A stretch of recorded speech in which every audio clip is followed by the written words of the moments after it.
Takže čau lidi, já jsem u nového videa a dneska si ukážeme, jak udělat zidanovku. Zidanovka není zase tak lehká, ano, musíte se hodně snažit. A ten balon, je to tak, že vy si posunete takhle ten balon jako dozadu, jak děláte.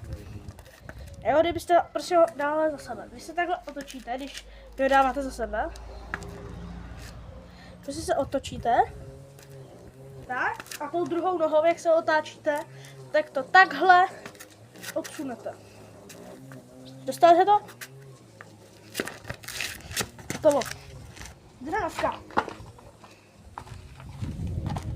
Kdybyste se ptali, proč necvičím na fotbalovém hřišti a tak zrovna teď není zas tak dobrý počasí, jak můžete vidět.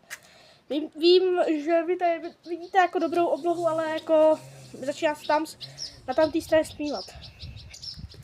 Takže je to úplně lehký. Chápete? Jako jste zakopl zrovna. Takže tak a tak. Chápete? A musíte to rychleji jako udělat. Dobře.